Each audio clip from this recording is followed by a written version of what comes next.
오늘도 예배의 시청자가 아니라 참여자가 되시고 예배에 깨닫는 은혜가 있기를 주 이름으로 축원합니다.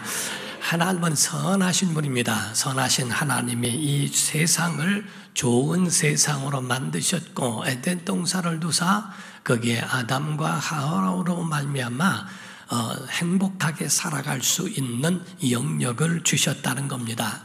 하나님이 친히 만드신 공동체로서는 하나님께서 어떤 회사를 창립하신 게 아니고 가정과 교회를 창립하셨다 하는 겁니다. 이 두 기관은 하나님이 주신 거예요. 그래서 이 세상에 하나님이 교회와 가정을 통하여 희망을 주셨고 그거를 가르쳐 신적 영역이라고 표현합니다. 예수를 믿으나 믿지 않으나 모든 가정들은 신적 영역입니다. 교회도 그렇고 세상에서 교회를 바라볼 때 교회는 하나님이 계신 곳이라고 하는 것으로서 함부로 대하지 못하는 사람들이 있는데 바로 이와 같이 신적 영역이기 때문에 그렇다는 겁니다.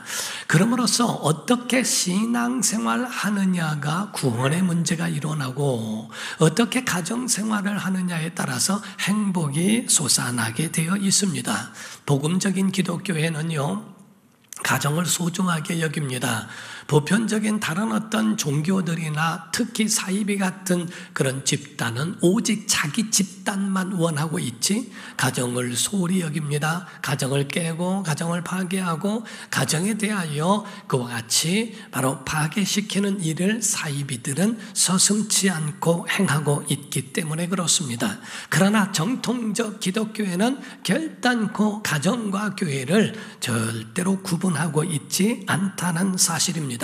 오죽하면 성경 안에 보기를 예수님 이 땅에 오셔서 공생애를 행하실 때 첫 번째 기적이 가나 혼인잔치였다라고 말씀을 하고 있고요. 그리고 요한계시록에 보면은 어린 양의 혼인잔치에 참여하는 자가 복이 있다 이런 말씀을 합니다. 그러므로 성경 안에는 잔치로 혼인으로 가족으로 또 영원한 하나님의 나라에서도 바로 이와 같이 하나님의 영원한 완성이 가족이라고 하는 표현도 말씀하고 있다는 사실입니다. 그러므로 우리가 성령 충만을 오해하고 있어요. 마치 성령 충만하면 정신이 나가고 혼이 빠지고 내 정신이 아니고 그냥 괜히 시실대고 웃고 뭐하고 그저 기쁘다고 함께 해가면서 이런 것으로 가정과 개인의 삶을 다 선을 긋고 가는 줄로 오해하고 있어요. 그래서 어떤 사람이 성령 충만하면 수도원으로 들어간다, 기도원에 간다, 산으로 간다 뭐 하면서 교회에서 그저 살며 전도만 하면 성령 충만인 줄로 오해하고 있습니다. 그렇게 부르심을 받은 사람도 있지만은 모든 보편적 교회를 다 그렇게 하라는 것이 아닌데도 성령 충만을 착각하고 있다라는 거지요. 성경은 우리에게 말합니다. 에베소서 5장 18절을 보게 되면 술 취하지 말라 이런 방탕한 것이니 오직 성령으로 충만함을 받으라 라고 말씀하죠. 그런데 22절에 가니까요, 아내들이요 자기 남편에게 복종하기를 주님에게 하듯 해라. 25절입니다. 25절에 남편들아 아내 사랑하기를 그리스도께서 교회를 사랑하시고 그 교회를 위하여 자신을 주심같이 하라라고 말씀하죠. 여기서 말씀하고 있는 것처럼 성령의 충만함 받으라라고 말씀하고 아내들아 남편들아 6장 1절을 봅니다. 나 자녀들아 라고 말씀합니다. 주 안에서 너희 부모에게 순종하라 이것이 옳으니라 4절과 5절입니다. 또 아비들아 너희 자녀를 노엽게 하지 말고 오직 주의 교훈과 훈계로 양육하라. 종들아 두려워하고 떨며 성실한 마음으로 육체의 상전에게 순종하기를 그리스도께 하듯 하라. 9절입니다. 9절에 보면 상전들아 너희도 그들에게 이와 같이 하고 우엽을 그치라. 이는 그들과 너희의 상전이 하늘에 계시고 그에게는 사람을 외모로 취하는 일이 없는 줄 너희가 알미라 라고 말씀했죠. 성령 충만하면 각자 자기의 자리에서 자기 자리의 역할을 감당한다는 거예요. 아내는 아내의 역할을, 남편은 남편의 역할을, 자녀는 자녀의 역할, 부모는 부모의 역할을 하라는 거지요. 또 더군다나 사회성으로 종들아 라고 되어 있어요. 자기가 모시고 있는 그러한 어떤 회사의 사장님이라고 한다면 그 앞에서 주님께 하듯 해라, 눈가림만 하지 말아라 라고 말씀하고 있고요. 그리고 상전들아, 너희의 자녀 이 종과 같은 사람들에게 위협을 그쳐라, 노예처럼 그렇게 하지 말아라. 오늘날 그리스도의 마인드가 아닌 사람들은 너무 악덕 기업주가 있고 또 그 가운데의 종으로 그 가운데 많은 도움을 받았으면서도 불구하고 굉장히 무례하게 하는 사람들이 많습니다. 이 모든 것들을 그쳐라, 내 위치에서 어떻게 해야 되는지를 사명을 알고 그 의무를 다하는 것도 성령 충만이라고 성경은 가르쳐 말씀하고 있다는 사실입니다. 사랑하는 성도 여러분, 신앙생활은 행복한 겁니다. 신앙생활은 즐거운 겁니다. 교회는 행복을 나누는 곳인 줄로 믿습니다. 그러므로 어떤 교회는요, 강대상을 밥상처럼 만든 교회도 있대요. 그리고 목사님 자신이 설교할 때도 부엌에서 자녀들을 위하여 밥을 짓는 마음으로, 어머니 같은 마음으로 밥을 짓듯 설교를 준비한다고 하는 목사님의 말씀을 듣기도 했습니다. 신앙생활이라고 하는 것은요, 우리가 신앙인들이라면 이 땅에서 신앙생활 행복하게 하다가 하나님의 영원한 나라에서 영원히 행복한 게 신앙생활이에요. 어떤 사람이 생각하기를 이 땅에 있을 때는 예수님 십자가 고통을 생각하고 이 땅에서는 고통받아야지 행복한 거는 하나님이 질투할 거야 라고 생각해서 이 땅에는 고생하다가 천국 가서만 위로받는 줄로 생각합니다. 박해시대 때는 그럴 수 있습니다. 그러나 우리의 삶 자체가 행복을 빼앗거나 행복을 몰수하신 것이 아니라 하는 거지요. 그럼으로써 우리의 신앙생활은 지옥같이 살다가 천국에서 행복한 것이 아니라 하는 거지요. 에덴 동산이라는 말 자체가 기쁨, 즐거움, 행복이라는 뜻을 의미하고 있습니다. 그런데 에덴 동산의 그 가운데 한 가지가 더 중요한 게 뭔지 아십니까? 소중하고 귀한 것, 너에게 가장 귀한 것이라면 그거를 간직할 줄도 알고 지킬 줄도 알아라 라는 말입니다. 우리가 소중한 것을 가지고 있는 것 저절로 되거나 그냥 되는 게 아니야. 그거를 간직할 줄도 알고 지킬 줄도 아는 것이 중요해. 그 가운데 행복이 있는데 이 행복은 기성품이 아니야. 많이 만들어 놓고 사람들의 옷을 입혀버리듯 주는 기성품도 아니란다. 그리고 어려운 것도 아니야 라는 겁니다. 작은 것에서 조그만 것이라도 그런 것에서부터 행복을 얼마든지 찾을 수 있다는 겁니다. 침대가 비싸야 되는 것도 아니고 가정의 음식이 인류 식당이 아니어도 된다는 겁니다. 호화로운 저택에 살아야 되는 것도 아니고 명성을 갖거나 인물이 좋아야만 행복한 것이 아니라고 성경은 말씀합니다. 아주 작은 것에 기뻐해주고 박수해주고 웃어주고 그 가운데 격려해주고 덮어주고 수용해주고 이해해주고 하는 이런 모든 것들이 사람을 세울 수 있고 사람을 고칠 수도 있고 사람을 이와 같이 행복하게 만들어갈 수도 있다고 말씀하는 겁니다. 행복은 요술이거나 마술이 아니라 차라리 만약에 이야기한다면 예술이라고 표현하는 것이 옳다라고 이야기합니다. 예술처럼 우리가 음을 내더라도 그 음에 대하여 예민하게 더 나은 곡을 위하여 자기 목과 이런 것들을 최선을 다하는 것처럼 그림을 그리는 화가가 그림을 그려가면서 최선을 다하여 아름다운 작품을 만들어내는 것과 같다는 겁니다.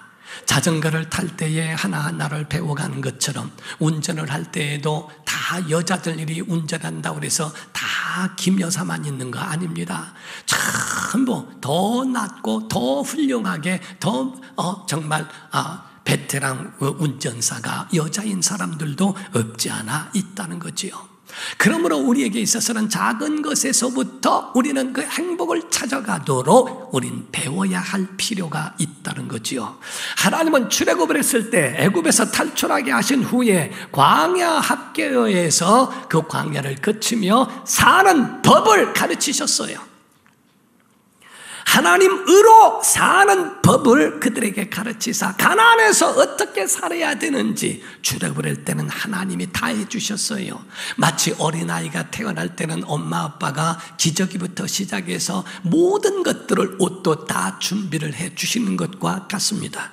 그러나 광야에서는 합작이 이루어집니다. 순종을 배워야 하고 그 다음에 가나안 땅에서는 너희가 하나님을 어떻게 순종하며 살아야 되는지를 가나안 땅에서 행하는 그 모습을 광야에서 가르치셨다는 거죠. 일명 하나님은 사는 법을 알려주셨다라고 하는 겁니다.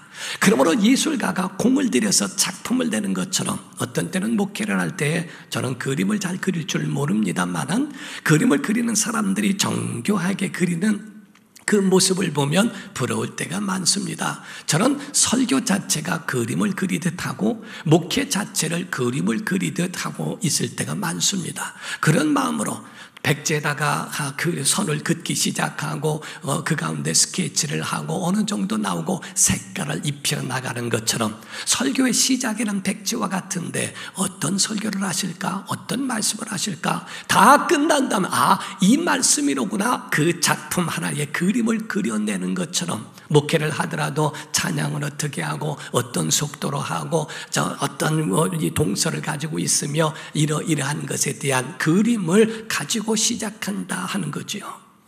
이와 같이 예술가처럼 작품이 나오고 하는 이런 것들을 여러분들도 가정도 개인도 교회도 마찬가지로 그것이 우리에게 이루어져야 한다. 곧 만들어 가야 한다. 우리의 삶 속에 참 중요한 거 오늘 두 가지를 말하고 싶은 게 있어요.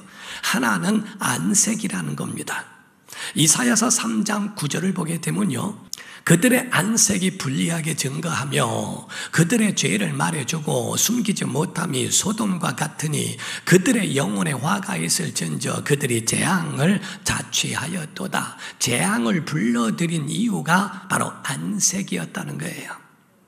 안색만 좋아도 정말 사람들에게 배려되어지고 많은 사람을 화목하게 할 수도 있다는 거지요. 안색이 안 좋으면 아빠 왜 그래요? 무슨 일 있어요? 엄마 왜 그래요? 무슨 일 있어요? 자녀가 안색만 안 좋아도 너 무슨 일 있니? 마음에 보는 사람이 근심이 되는 것처럼 안색이 재앙을 불러들인다는 거지요. 예수 믿는 사람들은 좀 안색이 편안하고 화목하고 기쁨과 즐거움이 있어야 한다는 거지요. 저는 어느 마트를 가더라도요, 똑같은 물건을 사더라도 그 가운데 직원이 웃지 않으면 안 들어갑니다. 제가 그거에 대한 트라우마가 있다고 말씀을 드렸죠. 한 곳에 케이크를 사러 들어갔는데 대판 싸웠는지 전혀 나만 쳐다보고 있는 어떤 여자분이 있었어요. 케이크를 사려고 하는데 이거 얼마예요? 그랬더니 10,000원이요. 예. 이거는요 15,000원이요. 그래서 제가 그랬어요. 싸웠어요? 내가 물었어요. 그랬더니 아니요, 안 싸웠어요. 그래서 근데 왜 손님한테 그렇게 이렇게 하고 전 또 상냥하니까 또 왜 손님한테 그랬더니 내가 뭐 이거 하고 싶어 하는 줄 아셔? 내가 언제 하라고 했나? 왜 나한테 왜 이거 하고 싶은 줄 아냐고 조금 마음이 굉장히 안 사가지고 나가면 의도 터질 것 같아가지고요. 10,000원짜리 사가지고 나오면서 뒤통수가 얼마나 부끄럽고 다시는 안 온다라고 생각을 하리만큼 안색이 교회 안에서의 안색도 여러분 가정에서의 안색도 얼마나 우리에게 많은 영향을 미치는지 몰라요.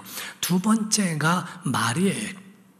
말이라고 하는 것이 예뻐야 한다는 겁니다. 어느 심리학자가요, 가정마다 연구를 하고 이렇게 했는데 아주 행복한 가정이 있고 아주 불행하고 다툼이 많은 가정이 있는데 공통점이 있다는 겁니다. 아주 행복한 가정은 잘생겨서 권력이 많아서 재물이 많아서가 아니라 말을 예쁘게 한대요. 그런데 다툼이 있고 그 가운데 매일 지지고 볶고 싸우고 하는 가정에 보니까 말을 기분 나쁘게 한대요. 똑같은 것을 하더라도, 그래서 그 심리학자는 이야기하기를 여인을 구할 때도, 여인을 찾을 때도 예쁜 여자, 얼굴 예쁜 자를 찾지 말고 말이 예쁜 사람을 찾아라 라고 말하는데, 그 말은 굉장히 뜻이 있고 의미가 있는 말이라고 하는 겁니다. 어느 사람이 강의하는 소리를 들었어요. 강의를 하는데 대부분 사람들이 외출을 할 때에 여자분이 옷을 고르지 못하는 일이 많다는 겁니다. 그렇게 되면 아내가 남편에게 반드시 물어본대요. 여보, 여기 보라 색깔이 어울려, 핑크 색깔이 어울려 라고 얘기하면 한국의 99%가 다 어울려 이렇게 얘기를 합니다. 다 예뻐, 이 말은 관심 없어라는 뜻이라는 거지요. 그런데 그 가운데에 배우고 어느 정도로 행복하고 가정이, 부부가 잘 사는 가정은요, 여보 보라 색깔이 어울려, 핑크가 어울려 라고 물으면 딱 이야기를 해준대요. 보라색을 입으면 어려 보이고 핑크색을 입으면 예뻐 보여 이렇게 말을 한대요. 그 말을 들은 아내는 너무너무 행복해하고 즐거워하는데 대부분의 사람은 다 어울려, 아무거나 입어 이렇게 한다는 거지요. 말을 예쁘게 하는 것은 굉장히 가정 안에서는 중요한 부분을 차지하고 있다는 겁니다. 말 한마디가 사람을 죽일 수도 있고 말 한마디가 사람을 살릴 수도 있죠. 벤자민 웨스트라고 하는 사람이 있는데 그의 고백 가운데 이런 이야기를 합니다. 자기는 그림을 너무 좋아했대요. 그래서 어렸을 적에 그림을 막 그리는데 자기 동생의 얼굴을 그리느라고 그리다가 벽지를 다 상하게 만들었고 카펫을 망쳐놨다는 겁니다.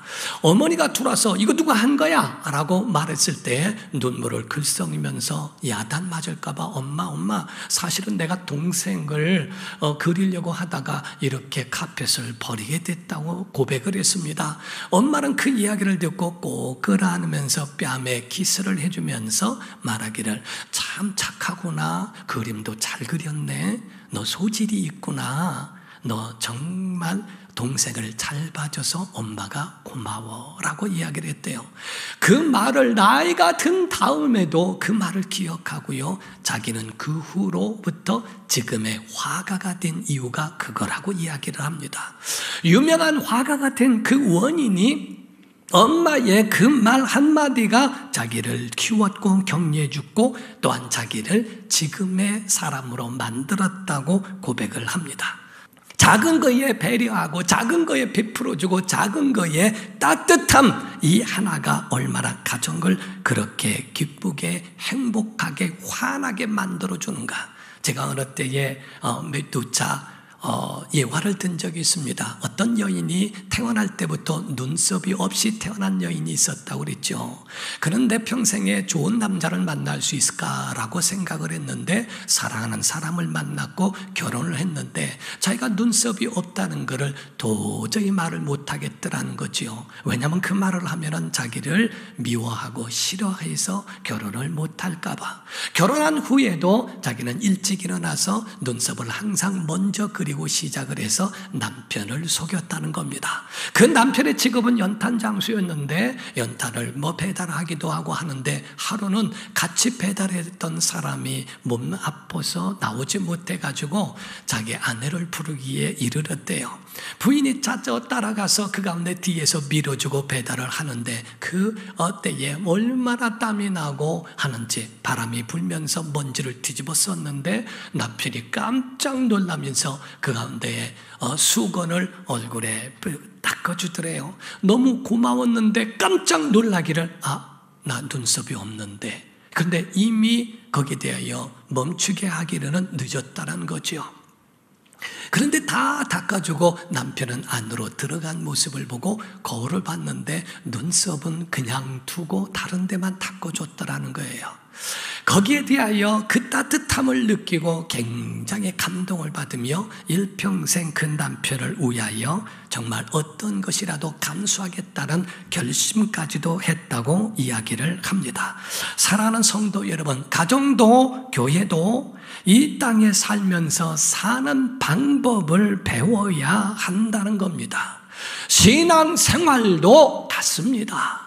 믿음의 사람들 구원만 받았지만 그것으로 끝나는 게 아니라 우리는 하나님을 알아가야 할 필요가 있다는 거지요. 요한복음 17장 3절에 말씀을 합니다. 다 같이 시작. 영생은 곧 유일하신 참 하나님과 그가 보내신 자 예수 그리스도를 아는 것이니이다. 구원은 받았지만 영생을 위하여 하나님을 알아가야 한다는 거지요. 하나님의 뜻은 동으로 가기를 원하는데 서쪽으로 가면서 하나님의 뜻대로 산다고 말할 수는 없다는 겁니다. 우리가 두 사람이 만나서 가정을 이룹니다. 알지 못하는 사람, 그 둘이 만났지만은 서로가 살아가며 알아야 가야 하지 않습니까? 애를 낳습니다. 그 애를 낳는 것도 마찬가지로 그 아이를 어떻게 길러야 될지 알아야 하지 않겠는가? 우리가 좋은 제품을 놓고서도 사용법을 모르면 고장난 것과 다를 바가 뭐 있습니까? 고장나서 그 제품을 못 쓰나 사용법을 몰라서 못 쓰나 무용지물은 다 똑같더라고 하는 거지요. 아무리 좋은 기계를 할지라도 사용법을 알아야 하는 것처럼 부부가 서로가 알아야 하고 부모를 알고 자녀를 이해해야 되는 부분도 필요하다고 하는 겁니다. 건강한 교회를 위하여 또 행복한 가정을 만들기 위하여 행해야 한다는 겁니다. 어느 가정에 말을 키우는 집이 있었대요. 할아버지가 말을 키우는데 옆집에 있는 소년이 말을 너무 좋아해서 찾아와서 그 말을 함께 가꾸며 그 말을 함께 키워갔다는 거예요. 그런데 하루는 할아버지가 멀리 출탈하면서 그 소년을 불러 네가 며칠 동안만 이 말을 좀 돌볼 수 있겠니? 할아버지가 했던 그대로만 하면 돼 라고 했더니 알았다고 얘기하고, 할아버지 제가 이 말을 얼마나 사랑하고 예뻐하는지 아시잖아요. 염려하지 마세요. 근데 거기에 할아버지는 그 바깥으로 이제 출타를 행하셨고, 그리고 그 소년이 큰 말을 하는데 웬일입니까? 이 말이 병이 들은 거예요. 병이 들어서 숨조차 못 쉬는데 해줄 거는 없고 찬물을 기르다가 찬물을 먹였는데 그 물을 마시고 점점 더 심해지는 겁니다. 며칠 뒤에 출타했던 할아버지가 돌아왔는데 이 말이 다리를 저는 거예요. 그리고 몸이 안 좋아 있는 모습을 보면 어떻게 된 거냐고 물었더니, 할아버지 이거 제가 이 말을 위하여 찬물을 갖다가 떠다 주고 이렇게 해준 것밖에 없다고. 할아버지가 소년에게 말합니다. 병든 말에게 찬물은 치명적이라는 걸 모르니? 병든 말에게는 찬물을 주면 죽을 수도 있단다. 할아버지 내가 말을 사랑하는 거 알잖아요. 일부러 한 거 아니에요 라고 이야기를 했답니다. 그때에 그 할아버지의 명언이 있어요. 아이야, 누군가를 사랑하려면 어떻게 사랑하는지도 알아야 한단다. 사람들은 내 방식대로 사랑을 합니다. 내 방식대로 하면 사랑하니까 마음만 얘기하지 상대방은 사랑한다고 느끼는 일이 전혀 없다는 거지요. 믿음이 깨져버리면 그 사랑도 전혀 가치가 없어 보인다는 거예요. 오늘 두 가지를 말씀드리고 싶어서 말씀하는 거거든요. 창세기 2장 18절입니다. 여호와 하나님이 이르시되 사람이 혼자 사는 것이 좋지 아니하니 내가 그를 위하여 돕는 배필을 지으리라 하시니라. 여기서 그 후에 보면은요, 아담에게 모든 짐승을 하나님이 끌어오게 하시고 이름을 짓게 하십니다. 그때 아담이 깨닫게 된 것이 뭐냐면 다 쌍쌍이고 다 짝이 있는데 나만 없네 라고 하는 마음을 갖게 하시고, 그 후에 그를 깊이 잠들게 하시고 갈빗뼈를 빼셔서 하와를 만드시고 그에게 주신 일을 하시죠. 그러므로 내 뼈 중에 뼈요 살 중에 살이라고 그 사랑 고백을 아담으로 하게 하시는 것을 보게 됩니다. 여러분, 이 가정은 서로가 노력하고 서로가 함께하는 희생도 있어야 한다는 것. 예술가가 하나 정교하게 만들어가고 눈썹을 그리고 하나하나를 그려가는 것처럼 가정 안에는 잘못된 거 하나 때문에 문제가 일어나고 어려움 당할 수도 있기 때문에 알아가야 하고, 그 가운데 어떻게 하면 서로가 서로를 위하여 돕는 사람이 될 수 있을까 하는 거죠. 힘 있는 사람이 힘 없는 것을 도와주는 것, 아내가 없는 걸 남편이 도와주고 남편이 없는 걸 아내가 도와주는 것, 여러분 성경은 하나님은 나를 돕는 자이시니라고 되어 있어요. 돕는 것에 대하여 내가 남을 도울 수 있다는 건 여러분 하나님의 손이 된 것이고 천사의 돕는 손이 된 겁니다. 그래서 도울 수 있다면 기꺼이 그들을 도와주고 그들에게 대하여 기쁨을 선사해 줄 수 있는 것은 하나님을 대행하고 있는 것과 같다는 거지요.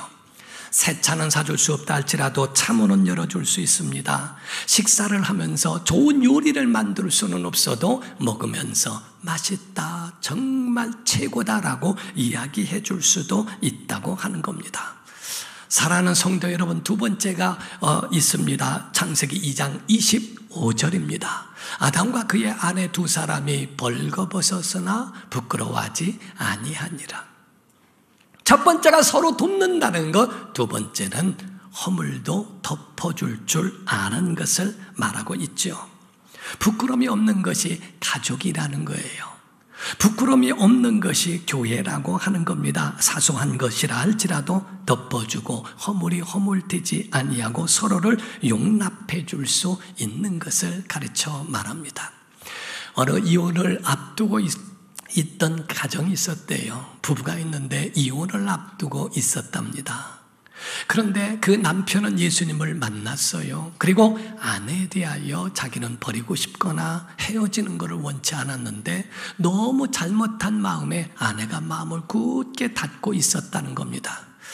마지막에 한 번 딱 만남이 있는데 바닷가에 첫 번째 만났던 바닷가를 한번 거니는 것이 소원이었고 그것을 마지막으로 헤어지기로 약속을 했답니다. 그 남편은 하나님 앞에 기도하기를, 하나님 어떻게 할까요? 나는 헤어지고 싶은 마음이 없는데 아내가 마음의 문을 열질 않네요. 어떤 말을 해야 마음의 문을 열 수 있을까요? 라고 했는데 성경 구절이 기억이 나더래요. 너는 총독 앞에 섰을 때 무엇을 말할까 염려하지 말라. 그때 말하게 하시는 이는 성령이시니라 하시더래요. 그래서 그냥 만나러 갔답니다. 바닷가를 거니는데 앞서거니 뒤서거니 말도 안 하고 서로가 뭐 얼굴빛도 좋아 보이지 않고 헤어질 마당에 무슨 기쁨이 있겠어요. 그렇게 둘이 가다가 하는데 아내가 거길 걸어가다가 딱 걸려서 넘어지게 됐답니다. 넘어졌는데 아플싸 거기에 있는 결혼 반지가 바닷가에 빠져버린 거예요. 아내가 깜짝 놀랐지만 어차피 헤어질 거니까, 그러니까 거기에 대해서 연연하지 않고 차라리 잘 됐다라고 생각을 했대요. 그때 남편이 그 모습을 보이고 아내를 부축하고 일어났는데 이 반지가 빠진 것을 보고 그 가운데에 자기 반지를 빼서 바다에 던지더랍니다. 그래서 아내가 아니 그 비싼 반지를 왜 버린, 나야 잊어버렸지만 당신이야 왜 그거를 버렸느냐고 얘기했더니 저 반지가 외로울 것 같아서, 같이 있으면 외롭지 않을 것 같아서 그랬어 라고 얘기했더니 그 가운데 둘은 그것에 아내가 그 말 한마디에 마음의 문을 열어서 하나가 되었다는 이야기를 듣게 됩니다. 사랑하는 성도 여러분, 천국을 4H라고 표현합니다. 그래서 Heart, 그리고 Home, House of God, 교회, 그리고 Heaven이라고 하는 그와 같은 천국을 그렇게 표현하고 있지 않습니까? 그렇다면 가정도 교회도 세상도 이와 같은 마인드를 가지고 있는 사람들을 요구하고 있다는 사실이에요. 덮어준다. 베드로전서 4장 7절과 8절을 봅니다. 만물의 마지막이 가까이 왔으니 그러므로 너희는 정신을 차리고 근신하여 기도하라. 무엇보다 뜨겁게 서로 사랑할지니 사랑은 허다한 죄를 뭐예요? 덮느니라. 사랑에 가지고 있는 특성은 허다한 죄를 덮을 수 있을 만큼, 녹일 수 있을 만큼 강력한 힘이 있다는 겁니다. 가정뿐만 아니라 사회에 있는 모든 세상에 있는 그 부끄러움도 덮어줄 수 있는 이것이 사랑이라고 이야기하는 거죠. 이 사랑과 행복은 누가 가져다 주는 게 아니고 서로가 사랑하기 위하여 행복을 만들어 가는 거라고 이야기합니다. 세상엔 아무도 만족할 만한 사람이 하나도 없다는 겁니다. 다 부족하다는 거예요. 다 부족하다는 거예요. 이런 이야기가 있습니다. 어떤 남자 3사람이요, 하늘에 올라갔는데 천사가 명부를 보면서 너희 3사람은 잘못 왔다. 여기 명부에 잘못 기록되어 있어서 잘못 온 거니까 내려가라. 그리고 다음에 와라. 그런데 여기에 온 것에 대한 보상으로 다시 내려보내면서 보상으로 한 가지씩 소원을 내가 들어주겠다. 알겠대요. 나는 권력을 원합니다. 그래. 저는 재물을 원합니다. 그래. 3번째 남자는 말하기를 저는 아내를 원합니다. 근데 조건이 있습니다. 들어주시려면 많지는 않습니다. 몇 가지가 되는데, 만약에 아내를 얻으려면 미인이어야 되고 명랑해야 되고 요리 잘하고 돈 많고 쇼핑 싫어하고 깔끔하고 예의가 있고 건강하고 이해심 많은 여자이면 좋겠습니다. 어떤 여인도 남자를 고르는데 저는 요구하는 게 별로 많지 않습니다. 남자는 섬세하고 따뜻하고 일 잘하고 요리 잘하고 애 잘 키우고 신앙 좋고 학벌 좋고 매너 좋고 존경받고, 그리고 마지막엔 막내면 좋겠습니다. 그 이야기를 들은 천사가 그 남자에게 이야기는 딱 정답을 얘기했대요. 그렇게 완벽한 여자가 너하고 살고 싶겠냐? 그랬대요. 세상엔 그런 여자가 없을 뿐만 아니라 그런 사람은 너하고 안 살아. 부족하니까 함께 사는 거지. 아담이 하나님 앞에 그랬대요. 하나님, 하와는요 너무 예쁜 것 같아요. 그래, 너를 위해서 만들었지. 살결도 너무 좋아요. 그래, 너를 위해서 만들었지. 근데 머리가 안 좋은 것 같아요. 그러니까 너하고 사는 거야. 하듯이 부족하니까 같이 맞춰가며 사는 거지, 완벽하면 그 완벽한 사람이 너하고 살겠냐? 정말 정답과 같은 이야기를 하는 겁니다. 서로가 배려하고 서로가 우애줘야 되는데 너무 이기적이라는 거예요. 이런 이야기가 있죠. 아는 분들은 압니다. 할아버지 할머니가 산책을 나갔대요. 경사진 곳을 올라가는데 할머니가 할아버지한테 이야기를 했대요. 영감, 나 좀 업고 가면 안 돼? 할아버지가 나도 지탱하기가 힘든데 했더니 에이 업어. 그래서 업고 그 경사를 올라갔대요. 할머니가 미안한 마음에 영감 어떻게 무거워? 하고 물었대요. 그랬더니 할아버지 대답이 무겁지. 얼굴은 철판이지 머리는 돌이지 간은 부었지. 할머니가 너무 상처를 받은 거예요. 그래서 그 경사를 넘어가가요 내리막길에 내려가고 있는데 할아버지가 복수할 마음이 생겼어요. 여보, 할멈, 나 좀 업고 가. 아까는 내가 힘든데 업고 왔잖아. 할머니가 기가 막혀가지고 그래요, 업어요. 그 업었대요. 그랬더니 할아버지가 하는 말이 생각보다 가볍지? 그랬대요. 그랬더니 할머니 하는 말이 가볍지요. 머리는 비었지. 허파에 바람 들어갔지. 쓸개 빠졌지. 양심은 눈곱만큼도 없지. 서로가 복수를 해가지고 그냥 끝났대요. 여러분, 신앙생활은 부족함을 채우는 겁니다. 채우는 겁니다. 행복은 만들어 가는 겁니다. 완벽해서 만나는 것도 아니고 완벽한 것이 가정은 아니라는 거지요. 부족한 것을 힘 있는 아버지가 채우고 힘 있는 어머니가, 자상한 어머니가 채우고 자녀들이 채워가면서 가정의 행복을 만들어가는 것이라고 보는 겁니다. 사랑하는 성도 여러분, 이번에도 정말 하나님의 은혜가 여러분 가정에 있어 나는 행복을 만드는 예술가라고 여기고 여러분 모든 가정이 행복을 만드는 예술가가 되기를 주 이름으로 축원합니다. 기도하겠습니다. 이 시간에 다 같이 통성으로 기도할 때 하나님, 우리에게 정말 몰랐을 때는 몰라도 우리가 알았습니다.